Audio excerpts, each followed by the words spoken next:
During my video, Do You Remember Duel Masters, and also in one of the subsequent unboxings, you might remember that I mentioned that the original Duel Masters cards are very, very hard to come by. Well, whilst I was cleaning out my house the other day, I found these, with a couple of very, very special cards at the end. Let's have a look. Behold, the poorly arranged deck from my childhood. This is the Fire Civilization deck, and there's a lot of mismatched cards in here. Basically, I found them while I was clearing out my house. I've sheathed them, and we're going to go through them because you can't really find these cards anymore, and I really want to show off the ones that I've got. Starting straight off with Rothus the Traveler. You might notice the Atari foiling here, and that's because I got this with Duel Masters Senpai Legends for the Game Boy Advance, which was one of my favorite games growing up. And I also got this Rothus the Traveler with the 2-player starter deck. By the way, if you guys want to see that unboxing, click up here, where I managed to get a 2-player starter set that you can still get from a lot of places, but also 2 very fake decks, and you can tell that they're fake because these are very real. But Rothus the Traveler, very, very cool, although has a terrible effect that when you put him into the battle zone, destroy one of your creatures. Then your opponent chooses one of his creatures. We'll move on from this mid-2000s sexism. Armored Blaster Valdios. Now, this is one of the evolution creatures, so you have to put this on one of the respective cards for it, so a human in this case. But this one, he got a massive amount of power for every other human and was a double breaker. So you have 5 shield cards. This meant it could destroy 2. So that was a pretty powerful card, and he's shiny as heck. Damn, he thick, but look at that gun. Fire Sweeper, Burning Hellion. Now, I don't remember which I got this from, but it's clearly a limited edition one because it's got Ketuda written in it, which is the Japanese one for I challenge you in Duel Masters. But Fire Sweeper, Burning Hellion, this was an example of how Duel Masters just didn't know how to make shorter names. But the art is incredibly cool. He's sort of a crocodilian lizard boy. Apparently he's a dragon, but dragons breathe fire. Don't shoot it from Metroid Prime style lasers. Also got it in a common, so you get to see both there. But God, really, really cool designs. Very cool card. Power attacker, so gets more whenever he attacks. Now, Deadly Fighter Braidclaw. This was in the anime, and also a pretty staple card if you were wanting to kind of get some quick things out. Now, obviously, summoning sickness is a thing, like in Magic the Gathering, but if you wanted to get some really fast 3 to 5 turn wins, Deadly Fighter Braidclaw was pretty good, although he is very, very weak, and he can attack each turn if able, and kind of has to. So he was pretty good, but it could die quite easily.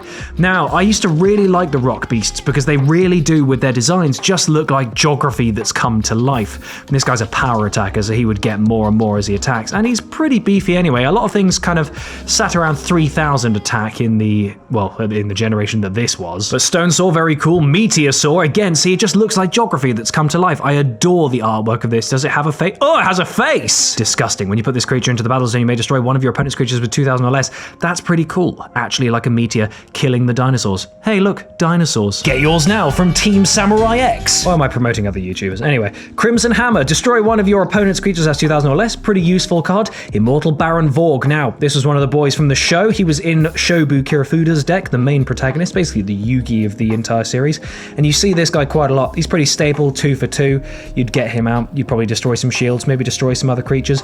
Bombasaur. Really like his art. Remember this one very vividly from my childhood. When this creature is destroyed, each player chooses 2 cards in their mana zone and puts them into the graveyard. So that is a pretty explosive card and quite damaging to the game. So I don't know why I have this in my deck, to be honest. Magmagazer. One of your creatures gets power attack of 4,000 and double breaker until the end of the turn. Oh my god, for 3 as a cost? That's a really good card. Well done, young me, for putting this in this deck. That's actually really good. I'm impressed. My young deck building skills were pretty good, although seeing more of these cards, that's probably not going to be the case. Mini Titan Get. This was also in Shobu's deck and was also one of the ones we saw in the show animated. This creature attacks each turn of Fable and is a power attacker, so it gets about 3,000 whenever it attacks for a 2. That's a pretty good cost. And also, I could evolve it into Valdios if I wanted to, so not half bad.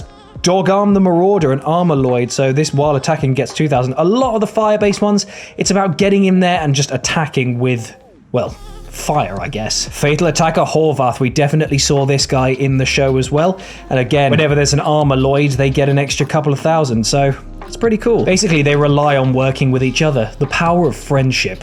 Bombat, General of Speed. Speed attackers were able to kind of attack straight away without summoning sickness, so that's pretty cool. Really like his lizardy design with his massive rocket launchers, and blue farts. Draglide. Now, I remember seeing this in the tutorial, and it's actually in my Do You Remember Duel Masters episode, which if you haven't seen, go check that out in the card up there or in the description below. I worked very hard on that video, and I kind of discuss all the differences about the cards and things, and this creature can attack. Yeah, again, it's about just getting in there and attacking as much as you can.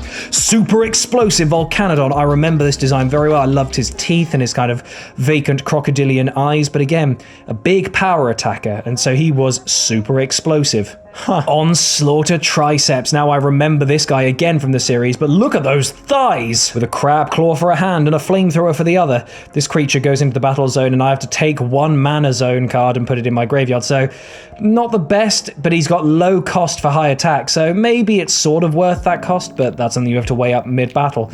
Another Rock Beast Galsaur, again, just really looks like geography that's exploded. When you have no other creatures in the battle zone, this creature has 4,000 more attack. Oh my heavens. 4,000 attack and double breaker? This thing was nuts. It's no wonder I had this in my deck, although I don't remember building this at all. I just remember sheathing them. Armored Walker Uherian. I think I remember seeing this in the show as well. You did see this against Knight a couple of times, because Knight actually had a lot of fire cards, and one of the things I think he had was Metal Wing Sky Terror. He definitely had Gatling Sky Terror, which I've definitely lost over the years that I've lost these cards, but Metal Wing Sky Terror, very cool. In our original unboxing, we got a very fake version of this that definitely wasn't foil like this, but it's gorgeous. This one just lets you destroy any blockers, and also it's a double breaker. This was a pretty powerful card to get out. A 7 for 6, not the best, but it does actually have an amazing effect, so that was totally worth getting out. Snip Striker Bullraiser, a big stupid lizard, but I like his face and I like his big scissors. This creature can't attack while your opponent has more creatures in the battle zone than you do. Not that useful, but 2 for 3 sort of makes sense. Explosive Dude Joe. I used to have a real problem with exploding, but now thanks to a balanced diet and regular exercise, I've cut my explosion rate to twice a day. I can't take all the credit though. The support of my wonderful family has finally let me lead a normal boom! That is funny. Very good 2005 humor, I appreciate you. Burst Shot, and this was a shield trigger, so destroy all creatures that have a power of 2,000 or less. That's actually pretty useful if you're kind of going up against another fire deck that's using a lot of Deadly Fighter Braid Claw. This would definitely be useful, and considering a lot of them are power attackers, this is the kind of thing that would actually shred through a lot of things. It's a shield trigger as well, so if this came back to your hand from being destroyed as a shield, you'd activate it immediately. Oh my god, Scarlet Sky Tear, I forgot I had this. But an Armored Wyvern, when you put this creature into the battle zone, destroy all creatures that have blocker. Wow, so that would even be your own monsters, but if your enemy is really blocking their shields, that's a really useful card. 8 for 3? God, that is a bit of a risk, but I suppose if you're getting rid of blockers, it's useful in case you want to win. Artisan Pakora, when you put this into the battle zone, put 1 mana card. See, I guess it's because of the low cost for the reasonable attack, but it has to have some kind of cost to it in terms of the mana zone, and I'm not sure I like that. Also, it looks a bit stupid. Burning Power, this looks pretty good. One of your creatures gets power attack 2,000 till the end of the turn, and fires have a lot of those already, so this would really make for a powerful, powerful card. And that dragon looks like he's having a bad time. Volcanic Arrows, another shield trigger. Destroy a creature that has power 6,000 or less. Whoa, that is nuts. Although, choose one of your shields and put it into your graveyard, so it comes at a cost, but it's only 2 mana, and if you have a shield trigger, well, God, you would be losing 2 of your shields at once if you did that, but you don't necessarily have to do it if it's shield triggered, but God, that does have a cost to it. Nomad Hero GGO. Now, I remember the name of this one, but I don't remember if it is in the show. This creature can attack untapped creatures. That's very useful, so he's a good card. 5 for 3, not the best, but being able to attack untapped creatures, always helpful. Bowl-tailed Dragon, a double breaker, a 7 for 9 and a double breaker. That's pretty cool. It's a shame he's not a foil. He looks like he deserves to be a foil.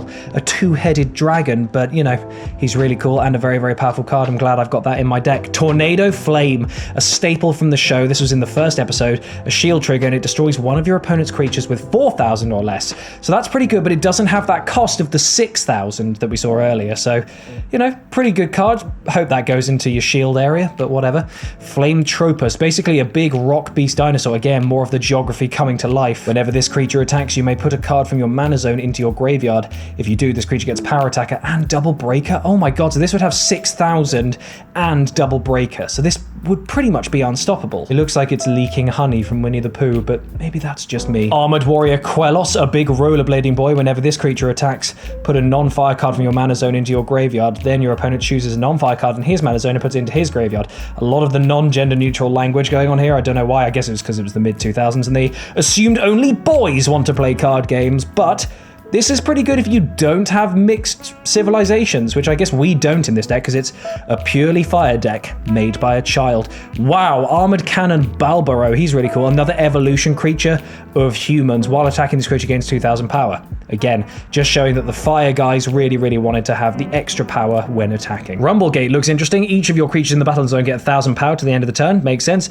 Each of your creatures in the battle zone that can attack creatures can attack untapped creatures this turn. Wow, okay, so that's actually pretty useful, especially if they just attacked in the previous turn. Brawlers Eyelid. Now, we see this guy appear in the show in a few different animations during some of the duels. It's 2 for a 1,000, but it gets to 3,000 if it's attacking, so pretty useful, but you can see the disadvantages of that. Cyclone Panic, another shield trigger.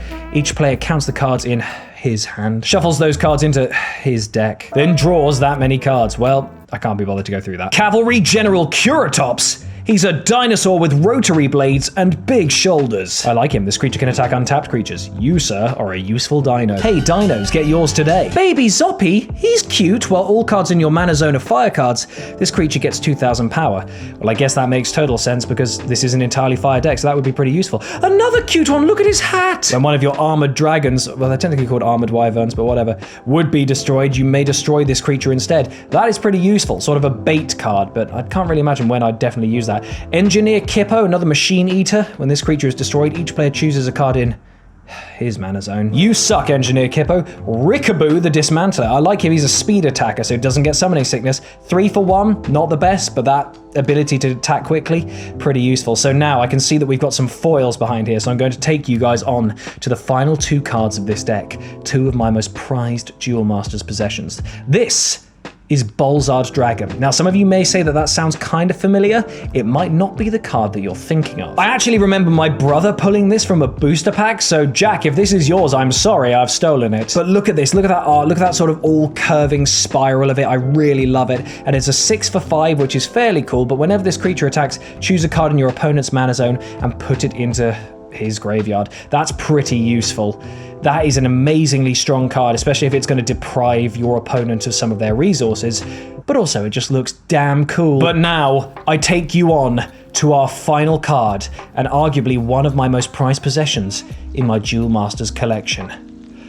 Behold, Bolshak Dragon. Bolshak Dragon, for the uninitiated, is basically Shobu, the main character's ultimate boss monster. I don't know how I actually got this. I have a feeling I purchased this off the internet, and then due to shipping, it was actually a lot more money than I expected it to be, and I think I got told off by my parents. But just look at that art. While attacking, this creature gets 1,000 power. For each fire card in your graveyard, I didn't even realize that's what it did as a child. God, and it's a double breaker. So this thing is nuts. It's an insanely strong card with a really cool name and really cool art. Just look at these. Look at his giant fists. Look at his huge wings. Everything about this is awesome. I mean, compared to some of the cards that are released nowadays, this probably isn't that good, but it's so cool. And this is basically the Blue Eyes White Dragon or Dark Magician of the Duel Masters anime and stuff. So I love it and I'm happy with it. This is an awesome card. But there we go. That is the final card in our fire deck. Thanks very much for watching this Do You Remember extra on Duel Masters.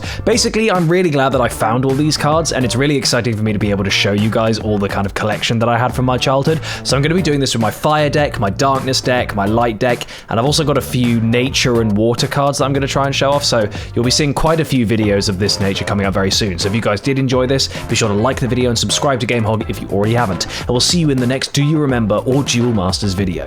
Take care, bye-sies.